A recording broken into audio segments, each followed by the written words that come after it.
For 3 months, my roommate paid his rent on time and never once stepped foot in the apartment. At first, I thought I'd hit the roommate lottery. Finding a place in this city is always a gamble. It's usually a cycle of desperate Craigslist ads and awkward 10-minute interviews with strangers trying to decide if you can trust them with a spare key. After my last roommate tried to build a DIY podcast studio in the middle of the living room at 3 a.m., all I wanted was someone quiet. I just wanted someone who paid their bills and stayed out of my way. Leo seemed like the answer to my prayers. He was a geological consultant who worked overseas constantly. According to his ad, he was gone for months at a time. He just needed a home base, somewhere to keep a few boxes, and a place to crash maybe a week or two out of the year. He was offering way above market rate for the room, but he told me he valued peace of mind over a bargain. He loved the location. We met once at a Starbucks. He was totally normal. Polite, clean-cut, solid handshake. By the time we finished our lattes, he'd Venmo'd me 3 months' rent plus the security deposit. He told me he was headed to South America the next morning and wouldn't be back for a while. He moved his stuff in that afternoon while I was at work. I never even saw a moving truck. It was the perfect scenario. A roommate who only existed on paper. For the first 2 months, it was bliss. The apartment was dead silent. It felt like I had the whole place to myself, but at half the price. Then, the glitches started. The first one was small. I almost convinced myself I was losing it. A framed photo of my sister and me, which I always kept on the entryway table, was sitting on the living room bookshelf. I stood there for a long time, staring at it. I didn't remember moving it. I was stressed at work, pulling long hours, so I figured I'd just moved it subconsciously and spaced it out. I put it back and moved on. A week later, my favorite coffee mug vanished. It wasn't in the cabinets, the sink, or the dishwasher. 10 minutes later, I found it sitting on the edge of the bathroom sink. I tried to picture myself drinking coffee while brushing my teeth, but the memory wasn't there. I told myself I was just burnt out. I was getting forgetful. But the vibe in the apartment started to shift. That silence that used to be peaceful, now it felt heavy, like the walls were watching me. The building would creak and settle at night like it always had, but now every pop and groan sounded deliberate. Then, food started disappearing. Nothing big, never a whole meal, just a single apple from the bowl, a couple of slices of cheese from a brand new pack, the kind of stuff that makes you second-guess your own sanity. I started keeping a mental inventory of the fridge. The next day, I found a soda can tab sitting on the counter. I hadn't opened a soda in days. That's when the real dread set in. Leo's door at the end of the hall stayed shut. He'd been gone for nearly 3 months now. We'd only emailed twice, once for the rent and once when I asked how his trip was going. His reply was short. Indefinite. Project extended. Hope all is well.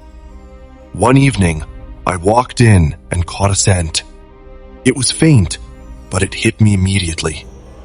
Earthy, metallic, like damp soil. It was coming from under Leo's door. I leaned in, sniffing the wood. Did he leave something in there that was rotting? A spilled protein shake? But it didn't smell like food. That night, I woke up to a soft scraping sound coming from the hallway. I sat bolt upright, heart hammering against my ribs. I stared at the gap of light under my bedroom door, waiting for a shadow to block it. Nothing moved. I eventually convinced myself it was just the pipes. The next morning, I found the footprint. It was on the kitchen tile, right outside Leo's door. A muddy, partial print from the front of a boot. Dark, wet soil was still clinging to the floor. My blood went cold. The smell, the food, the mug, the dirt. Someone was in here with me. I thought about calling the police, but what would I even say? "Officer, my mug moved and there's some dirt on the floor." I knew they'd laugh it off. For the next week, I was a wreck. I started wedging a chair under my bedroom door handle at night. I couldn't decide what was worse, the idea that I wasn't alone or the idea that I was having a mental breakdown. Then, last Tuesday, I came home and saw it. Leo's door was cracked open. It hadn't budged in months. I froze in the hallway, my keys trembling in my hand. "Leo?" I whispered. No answer. "Leo, you back?" Total silence. My hands were shaking so hard I could barely push the door open. I reached in and flipped the light switch. The room was empty. No bed, no dresser, no boxes. Nothing. It looked like nobody had ever lived there. It was just a cold, vacant square of carpet. The only thing in the entire room was a single Polaroid photo taped at eye level on the far wall. I walked across the room, my legs feeling like lead, and peeled it off. It was a picture of me. I was asleep in my own bed, taken from the foot of the mattress. My face looked ghostly white from the camera flash.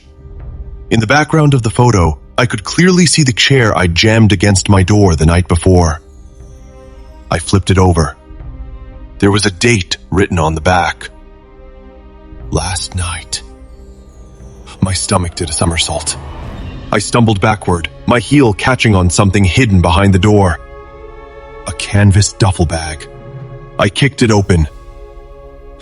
Inside, tangled in muddy fabric and thorns, were my clothes. Sweaters I thought I'd lost, t-shirts I hadn't seen in weeks.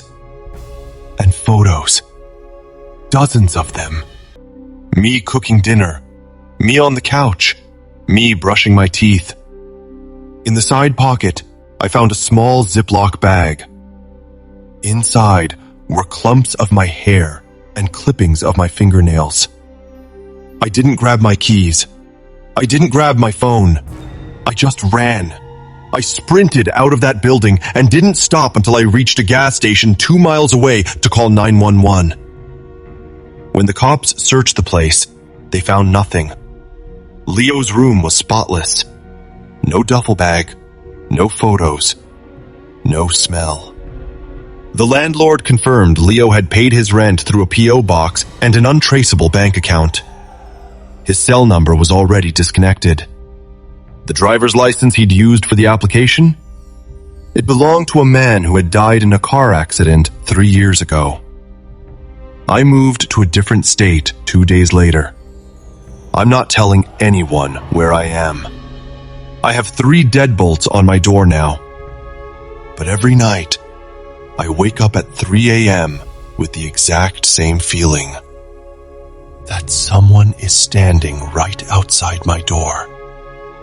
Just watching. And waiting.